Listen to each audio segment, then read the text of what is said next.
Shalom amigos.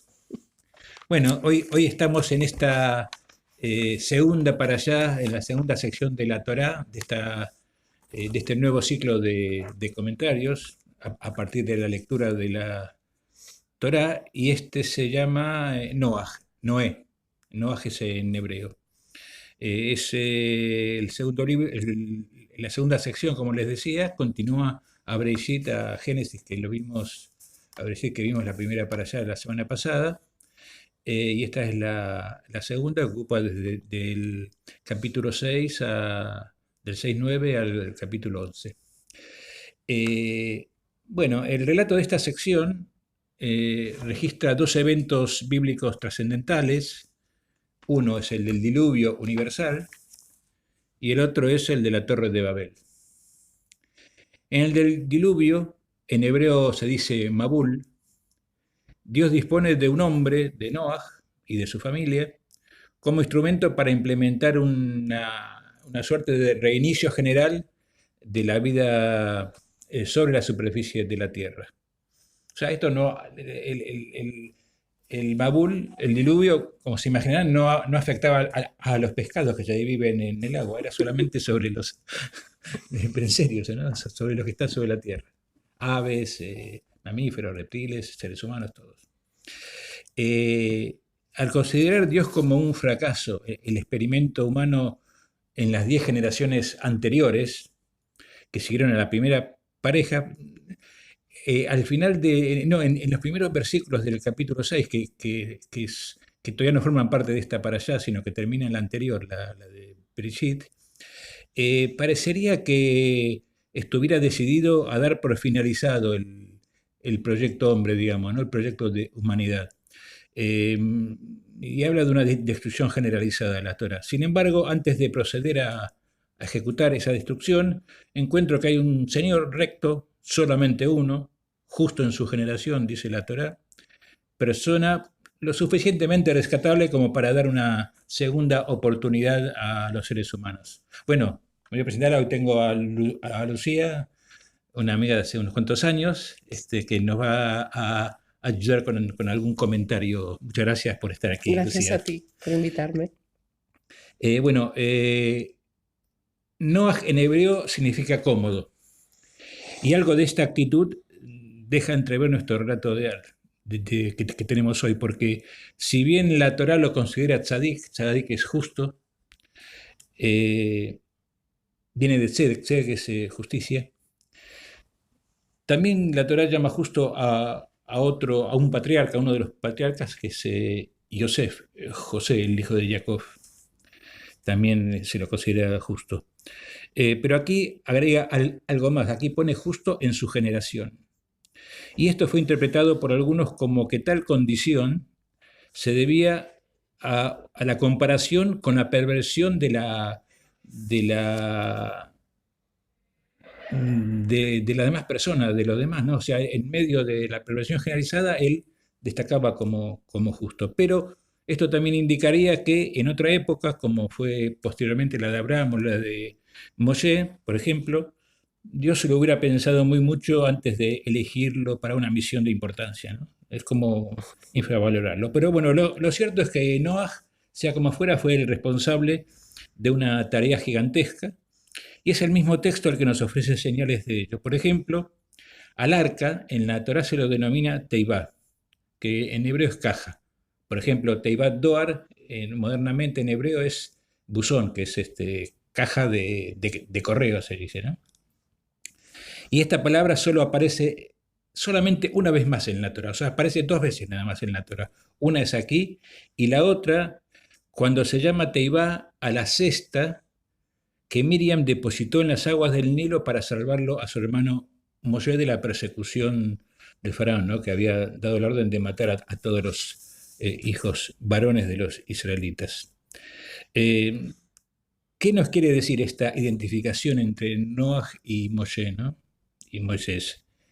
Por un lado, posiblemente alude a los roles que ambos asumieron como, digamos, redentores o en el camino de la redención. Uno, o sea, Noah, posibilitando la supervivencia física de la humanidad, si no hubiera sido imposible, Y el otro, Moshe, impulsando la renovación espiritual a través del pueblo de Israel y de las leyes que se dieron en el Sinaí. Por otro lado, también podemos deducir que este horizonte redentor, este ejemplo nos está indicando que este se puede manifestar tanto mediante una inmensa nave, como era el arca de Noé, el arca de Noah, repleta de todas las especies terrestres, como a través de una mínima y sencilla cesta capaz de mantener apenas un bebé a flote sobre unos juncos entrelazados, sobre un tejido de juncos. Es decir, que se puede expresar de cualquier manera. Eh, ¿Decía algo De, acerca de esto? de alguna manera, y yo también cuando te leía, ¿no? Te escuchaba ahora estos comentarios sobre la teba, pensaba primero en la teba como un cli, ¿no? Como un recipiente donde se pueda manifestar la misericordia de Dios de algún modo, ¿no? Entonces, depende del tamaño del recipiente, se manifiesta más o menos esa grandeza de Dios o ese gesed de Dios, ¿no? Y si bien Teba aparece en la Torá en los dos contextos que has dicho, yo pensaba también en otras acepciones de la palabra Teba en hebreo, como sería, por un lado, la naturaleza, o Teba, ¿no? Y por otro lado, la Bimá, el lugar desde donde el hombre se acerca a Dios leyendo la Torá, ¿no? Y me parecía bonito el pensar en esto porque de alguna forma lo que está haciendo Hashem con el diluvio es más que una destrucción total, es un reset, es como un reinicio, Sí, sí, lo que ¿no? comenzaba Porque antes. no hay una destrucción completa y uno se pregunta si la sabiduría de la Kabbalah, por ejemplo, nos dice que ha habido muchos mundos que se han destruido y se ha vuelto a empezar realmente desde cero, ¿no? Y que estamos en un ciclo de esas progresivas destrucciones de los mundos. ¿Por qué no hubo una destrucción total real? O sea, ¿cómo no volvimos al cero otra vez? Sino que hay como una concesión a la humanidad por Noé o por Noah o por la pura misericordia, ¿no? de Dios. Pero hay un reinicio de la creación, más que de la creación, perdón, un reinicio de la naturaleza de la creación, ¿no?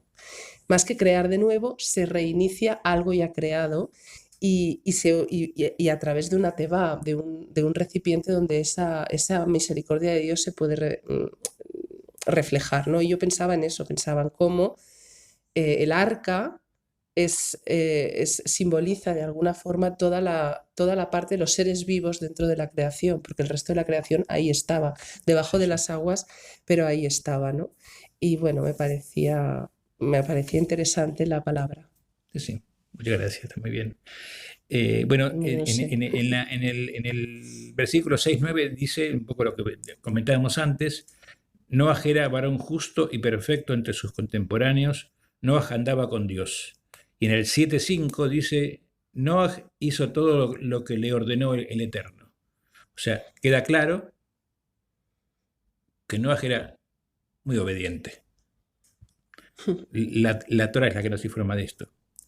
Sin embargo, la descripción caminaba con Dios, que caminaba con Dios, que todo hay que decirlo, cualquiera de nosotros, cualquier hombre común, si te dijeran que caminas con Dios sería, bueno, una alegría, ¿no? Sí. Pero no es suficiente para el liderazgo, al menos no, esto es lo que se critica. Eh, Porque motivó entre los comentaristas alguna que otra crítica no del todo positiva. Eh, por ejemplo, como contraste, ¿no?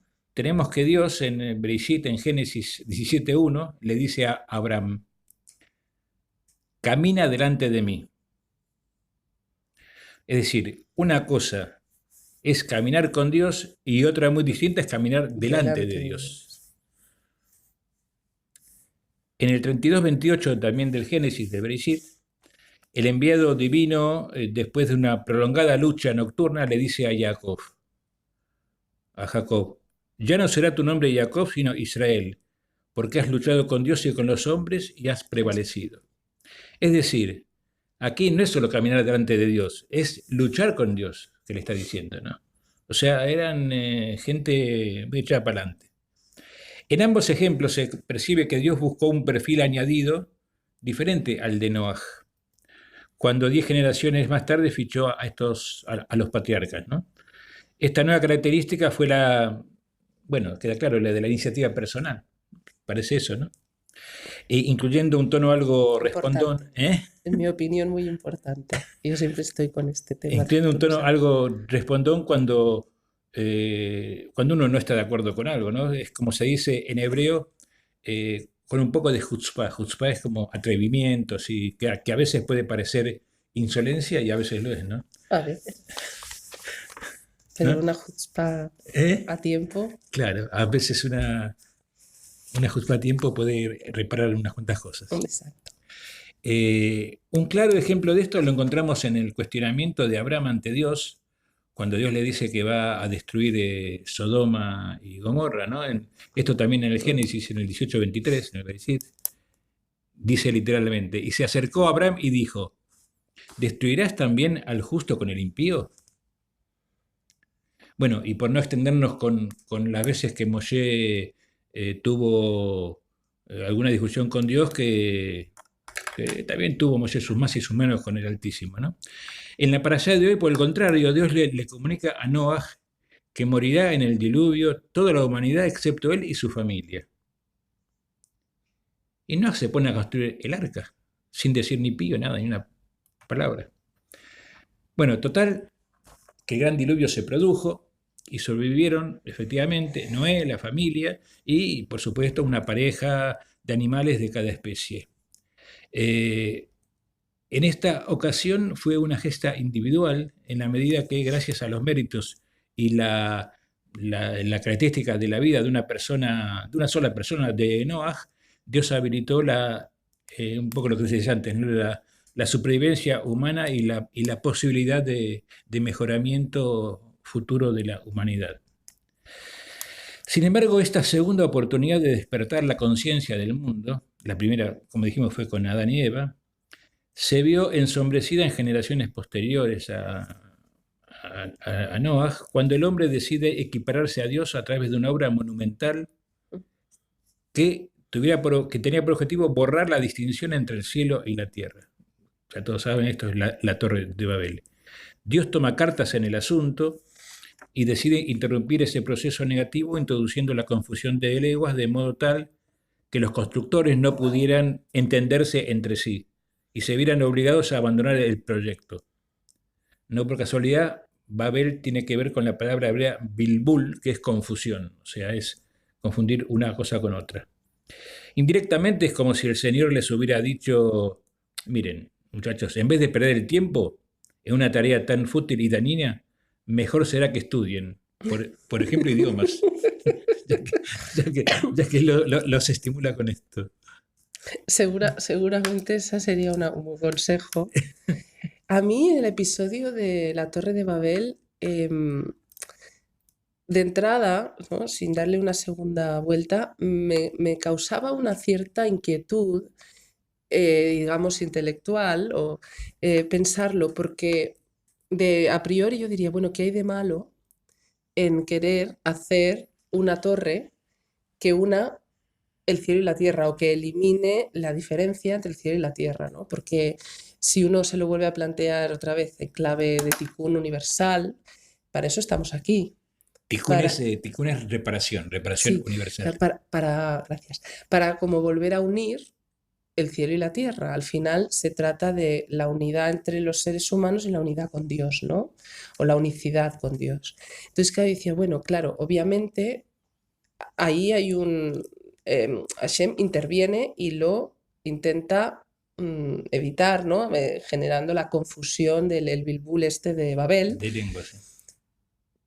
porque algo no estaba funcionando y seguramente lo que no estaría funcionando es la intención o el propósito eh, de esas personas que se unen para conseguir, porque subir y bajar o conectar entre el cielo y la tierra hay otros episodios que sabemos que es posible. Por ejemplo, la escalera de Jacob, vale, por ahí suben ángeles y bajan, ¿no? Pero suben y bajan continuamente. O sea, la conexión, diríamos, entre los mundos en sí misma no sería censurable aparentemente, pero sí que lo que ha pasado aquí es que es la forma, ¿no? O sea, no tanto el que hacían estos hombres en Babel, en la Torre de Babel, sino desde dónde lo hacían, desde qué o con qué intención, Sí, ¿no? sí, es lo que iba a seguir ahora con el tema ese, claro.